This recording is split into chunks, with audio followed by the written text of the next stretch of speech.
नमस्कार विद्यार्थियों, साथियों और मेरे सम्मानीय वरिष्ठ नागरिकों। मैं हूं राकेश कुमार शर्मा और आप देख रहे हैं आपका फेवरेट चैनल मेडल स्कॉलर।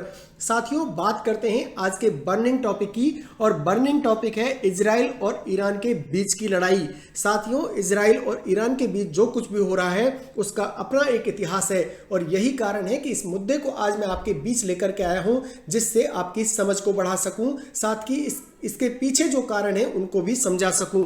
साथियों, आखिर इजराइल पर ईरान ने क्यों किया हमला, इसके पीछे के कारण कौन से हैं इनको भी बताएंगे हम। साथ ही इजराइल और ईरान के बीच जो कुछ भी हो रहा है उसका एक इतिहास है, उसको भी डिस्कस करेंगे। इजराइल और ईरान के विवाद से सीरिया का क्या लेना देना है इसको भी समझाएंगे आपको। साथ ही ईरान और इजराइल के बीच क्या कभी कोई जंग हुई है ये भी बताएंगे आपको। साथ ही ईरान के हमलों पर इजराइल कैसे देगा जवाब, अब आगे क्या करेंगे नेतन्याहू, इसको भी डिस्कस करेंगे, क्योंकि इसके ऊपर टिका है आपका फाइनेंशियल क्रंच। अगर ये लड़ाई होती है साथियों, आगे बढ़ती है, तो यकीन मानिए कि फाइनेंशियल सिस्टम को धक्का लगेगा और हमारे परिवारों को सजग करना जरूरी है। जो मार्केट में इन्वेस्ट करते हैं, जो म्यूचुअल फंड्स में इन्वेस्ट करते हैं, उनको इस खबर को जानना बहुत ज़्यादा ज़रूरी था, इसीलिए मैं इस खबर को लेकर के आया हूं। साथ ही मैं आपको बताऊंगा कि इजराइल का एरो एरियल डिफेंस प्रणाली क्या है और इजराइल का डिफेंस सिस्टम कैसे करता है काम, उसकी ताकत क्या है और अब इजराइल के पास क्या विकल्प हैं, इसको भी करेंगे डिस्कस और इसकी गहराई में जाकर करेंगे पड़ताल। तो चलिए साथियों, शुरू करते हैं आज के इस बर्निंग टॉपिक को, जो आपकी नॉलेज को तो बढ़ाएगा ही, साथ ही विद्यार्थियों के लिए भी बहुत महत्वपूर्ण सेशन होने जा रहा है। साथियों, इससे बनने वाले प्रश्न भविष्य की एग्जाम्स में आएंगे। साथ ही जो हमारे सीनियर सिटीजन्स हैं उनके बीच ये डिस्कस का मुद्दा बन सकेगा, वो अपनी समझ को अपने साथियों को बता सकेंगे और जान सकेंगे आखिर ये लड़ाई की ओर बढ़ रहे दो मुल्क कैसे इसकी पार लगाएंगे, कैसे एक दूसरे के साथ समझौता करेंगे या फिर लड़ाई होगी भीषण। तो चलिए विद्यार्थियों, साथियों और मेरे सम्मानीय वरिष्ठ नागरिकों, शुरू करते हैं आज के इस टॉपिक को। साथियों, बात करते हैं आखिर इजराइल पर ईरान ने क्यों किया हमला। इजराइल और ईरान के बीच बढ़े तनाव के पीछे पिछले सप्ताह हुई एक घटना है। दरअसल 1 अप्रैल को युद्धक विमानों से सीरिया की राजधानी दमिश्क में ईरानी वाणिज्य दूतावास पर हमला किया गया था। हमले में ईरानी रिवोल्यूशनरी गार्ड्स कॉर्प्स यानी IRGC के अल कुदस बल के एक वरिष्ठ कमांडर सहित कम से कम 11 लोगों की मौत हो गई थी और ये सभी दमिश्क दूतावास परिसर में एक बैठक में भाग ले रहे थे। हमले का आरोप इजराइल पर लगाया गया, जिसने इसकी कभी जिम्मेदारी ली ही नहीं, यानी उसने कहा ही नहीं कि उसने हमला किया है, लेकिन दबी जमान में सभी कंट्रीज को पता है कि यह हमला इजराइल की तरफ से था। हमले के बाद ईरान के नेताओं ने राजनयिक मिशन को निशाना बनाए जाने की निंदा की थी। इसके साथ ही कड़ी प्रतिक्रिया देने की बात कही। ईरान के सर्वोच्च नेता अयातुल्ला अली खोमनई ने कहा था कि इजराइल को उसके ऑपरेशन के लिए दंडित किया जाना चाहिए और किया भी जाएगा। खोमनई ने कहा था कि यह ईरानी धरती पर हमले के बराबर है। शनिवार और रविवार की दरमियानी रात के दौरान इजराइल के लोगों की नींद अचानक जोर जोर से आ रही सायरन की आवाज से टूटी। ये सायरन इजराइल पर हुए ईरान के हमले से सुरक्षित छिपने के लिए चेतावनी थी। इजरायली लोगों के लिए इन सायरनों की आवाज नई नहीं है, लेकिन इस बार हुआ हमला जरूर अभूतपूर्व था। ईरान ने 300 से ज़्यादा ड्रोन और मिसाइलें इजराइल की तरफ दागी थी। इसमें बैलिस्टिक मिसाइलें, 30 क्रूज मिसाइलें को लेकर के किलर ड्रोन तक शामिल थे। लेकिन आश्चर्यजनक रूप से इतने बड़े हमले के बाद इजराइल को कोई महत्वपूर्ण क्षति नहीं हुई है। साथियों, इजरायली सेना ने बताया कि इजराइल हवाई रक्षा ने अधिकांश ईरानी मिसाइलों और ड्रोन को एरो एरियल डिफेंस सिस्टम की मदद से इजराइल क्षेत्र में पहुंचने से पहले ही मार गिराया। आइए जानते हैं आखिर इजराइल की वो ताकत क्या है जिसकी मदद से उसने एक बार फिर मध्य पूर्व के आसमान में अपनी बादशाहत कायम की है। साथियों, इस सिस्टम को जानने से पहले जानते हैं कि इजराइल और ईरान के बीच जो हो रहा है उसका अपना एक इतिहास है और वो इतिहास क्या है आइए मैं आपको बताता हूँ। साथियों, साल 1979 में ईरान की क्रांति ने कट्टरपंथियों को सत्ता में आने का मौका दिया और तभी से ईरानी नेता इजराइल को मिटाने की बात करते आ रहे हैं। ईरान और इजराइल के अस्तित्व को स्वीकार नहीं करता है और कहता है कि इजराइल ने मुसलमानों की जमीन पर अवैध कब्जा कर रखा है। दूसरी तरफ इजराइल भी ईरान को एक खतरे के तौर पर देखता है। उसने हमेशा से ही ये कहा है कि ईरान के पास परमाणु हथियार नहीं होने चाहिए। मध्य पूर्व में ईरान के बढ़ते असर से भी इजराइल के नेताओं की चिंताएं बढ़ जाती हैं। अब बात करते हैं इजराइल और ईरान विवाद से सीरिया का क्या लेना देना। साथियों, अब तक मैंने आपको समझा दिया हमला कैसे हुआ और इजराइल और ईरान के बीच में जो इशू है वो इतिहास क्या है। अब बात कर लेते हैं इजराइल और ईरान विवाद से सीरिया का क्या लेना देना है। साल 2011 से ही सीरिया में जंग की स्थिति बनी हुई है और इजराइल बेचैनी से इसे देखता रहा है। सीरिया में बशर अल असद की सरकार और उनका विरोध कर रहे विद्रोही लड़ाकों के बीच चल रहे संघर्ष से इजराइल ने दूरी बनाए रखी, लेकिन सीरिया में ईरान बशर अल असद की हुकूमत का समर्थन करता है। वो विद्रोहियों से सरकार की लड़ाई में बशर अल असद का मददगार रहा है। ईरान ने वहां अपने हजारों लड़ाके और सैनिक सलाहकार भेजे हैं। इजराइल को इस बात की भी चिंता है कि ईरान गुपचुप तरीके से लेबनान में विद्रोहियों को हथियार दे रहा है और लेबनान इजराइल का पड़ोसी देश है, जिससे वो खतरा महसूस करता है। इजराइल ने बार बार ये कहा है कि वो सीरिया में ईरान को सैनिक अड्डे बनाने नहीं देगा जिनका इस्तेमाल उसके खिलाफ किया जा सकता है। इसीलिए सीरिया में जैसे जैसे ईरान की मौजूदगी बढ़ रही है वैसे वैसे ईरानी ठिकानों पर इजराइल के हमले भी तेज होते जा रहे हैं। तो अब मुझे ये पक्का पता है कि आपको समझ में आ गया होगा कि इसमें सीरिया का इशू कहाँ से पैदा हो गया जब दो देशों के बीच में लड़ाई हो रही है। अब मैं बताता हूं आपको कि क्या ईरान और इजराइल के बीच कभी जंग हुई है? नहीं, लेकिन ईरान उन गुटों का लंबे समय से समर्थन करता रहा है जो इजराइल को निशाना बनाते हैं, जैसे हिजबुल्लाह और फिलिस्तीनी चरमपंथी संगठन हमास। अगर कभी दोनों मुल्कों के बीच लड़ाई हुई तो दोनों ही पक्षों के लिए बड़े पैमाने पर बर्बादी की वजह बनेगी। ईरान के पास लंबी दूरी तक मार करने में सक्षम मिसाइलों का बड़ा जखीरा है और इजराइल की सरहदों पर भारी असलहों से लैस उसके सहयोगी। इजराइल के पास भी एक ताकतवर सेना है और माना जाता है उसके पास परमाणु हथियार भी हैं। इजराइल को संयुक्त राष्ट्र का भी जबरदस्त समर्थन हासिल है। 1 अप्रैल को सीरिया में ईरानी दूतावास पर हुए हमले के बाद इजराइल और ईरान के बीच युद्ध शुरू हो गया है। ईरान का आरोप है हमले के पीछे इजराइल था। इजराइल ने इस हमले की न तो पुष्टि की है और न ही इसे खारिज किया है। दूतावास पर हमले की जवाबी कार्रवाई में ईरान ने इजराइल पर मिसाइलें और ड्रोनों की बारिश कर दी।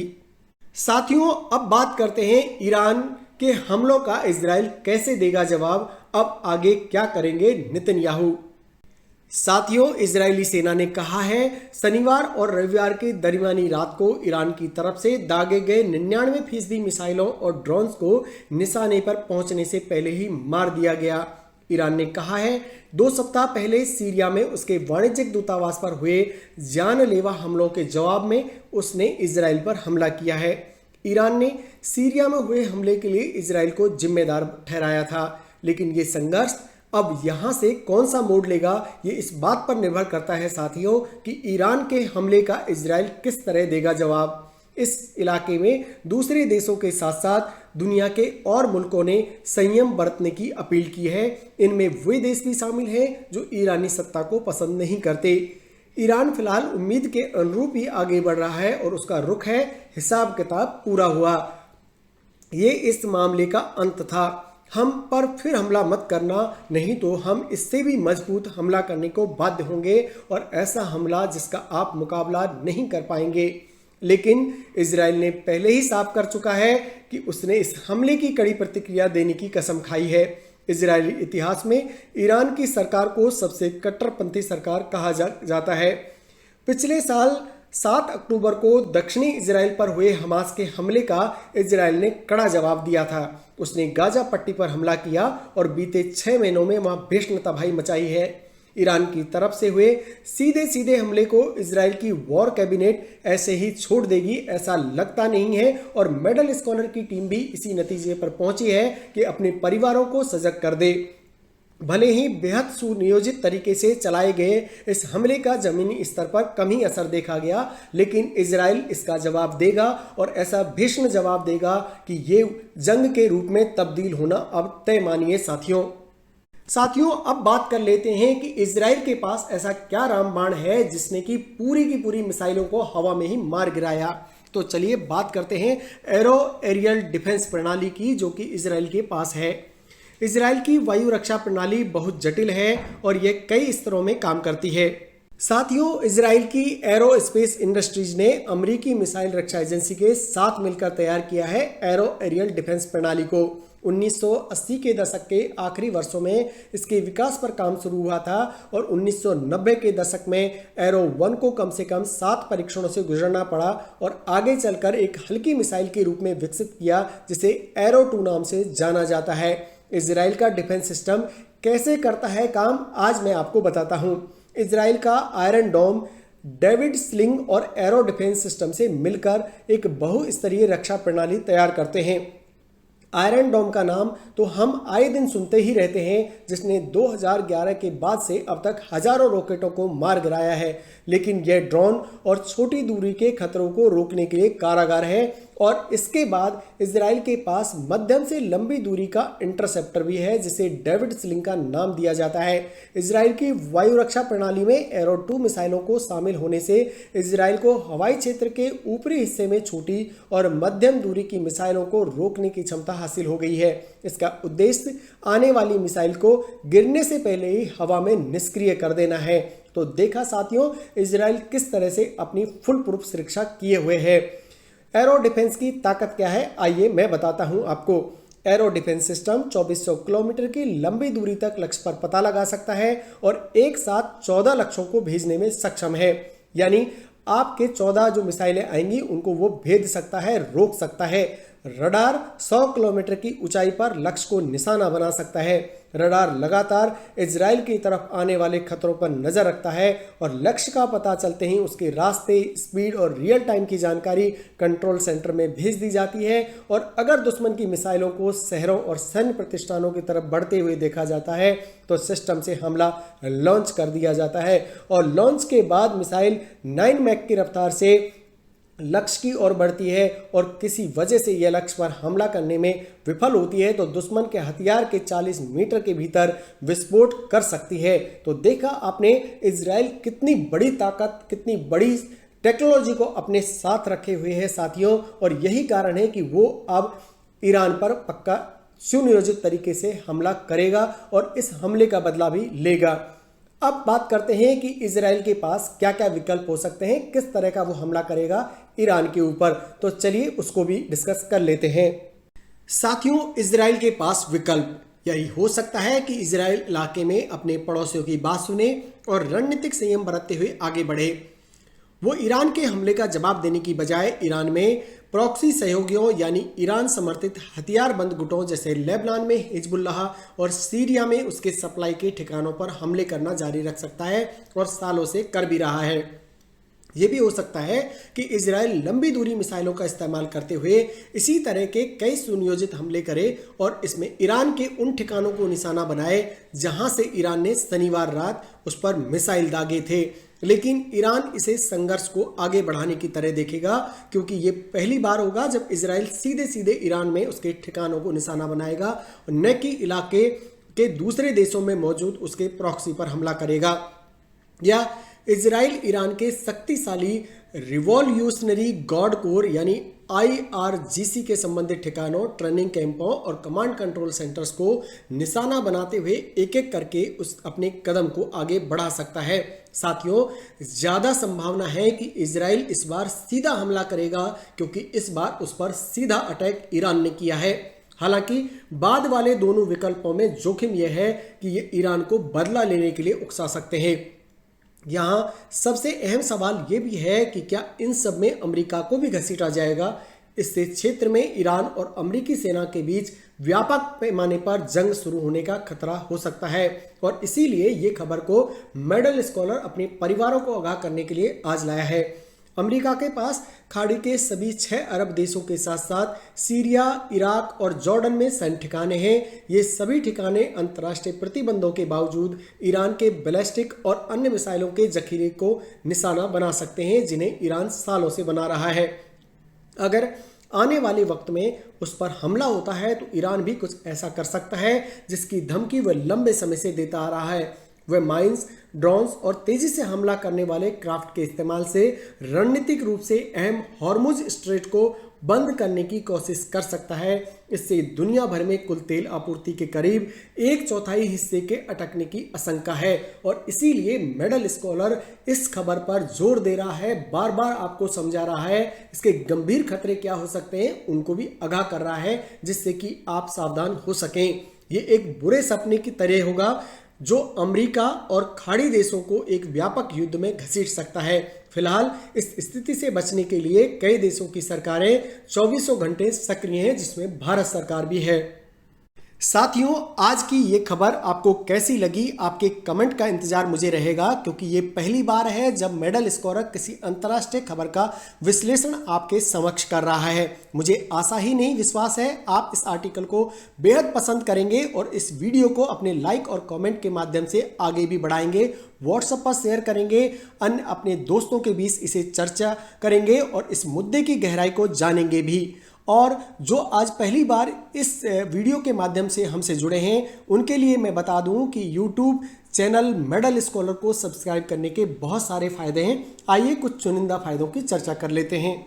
साथियों, मेडल स्कॉलर YouTube चैनल को सब्सक्राइब करने के ढेरों फायदों में से कुछ फायदे हैं जिसमें आपकी सोच पॉजिटिव बनती है और आपको ऐसा साथी मिल जाता है जो हर दिन सभी जरूरी कामों की याद दिलाता रहता है। आपको बस सब्सक्राइब करना है और बाकी की चिंता हम पर छोड़ देनी है। हर वो खबर जो आपके वेतन से जुड़ी हो या पेंशन से या फिर आपके परिवार की उन्नति से या फिर आपके सुरक्षा से हम खोज कर लाएंगे और खबर के पीछे की खबर को भी बताएंगे। आपके व्यस्त कार्यक्रम में अखबार पढ़ने की अब जरूरत नहीं, यह समय आप अपने परिवार को दे सकते हैं और पेंशनर से जुड़ी हर जानकारी हम उन्हें समय पर उपलब्ध कराते ही हैं। आप हमारे साथ जुड़कर हर रोज ऐसे वीडियोस देख पाएंगे जो आपको अपने वर्किंग प्लेस में या फिर जहां पर आप घूमने जाते हैं या पार्क में या अपने दोस्तों से चर्चा करते हैं वहां पर आपको नॉलेज के मामले में हीरो बना देंगे। आपका कोई काम कभी पीछे नहीं छूटेगा और शाम को जब आप घर लौटेंगे तब दिन भर की नकारात्मक खबरों से दूर रहकर आप को हर समाचार मेडल स्कॉलर पर मिलेगा। मेडल स्कॉलर हमेशा आपकी और आपके परिवार की उन्नति चाहता है। यही कारण है कि आपकी उन्नति से जुड़ी हर जानकारी हम आपको देंगे और जो विद्यार्थी आज हमसे जुड़े हैं वो प्लेलिस्ट में जाकर कंटेंट को चेक कर सकते हैं और अगर उन्हें कंटेंट पसंद आता है तो वो हमसे जुड़ सकते हैं। हम तैयारी कराते हैं आरपीएससी फर्स्ट ग्रेड हिंदी से, RPSC second grade Hindi, SSC translator और यूजीसी नेट हिंदी से।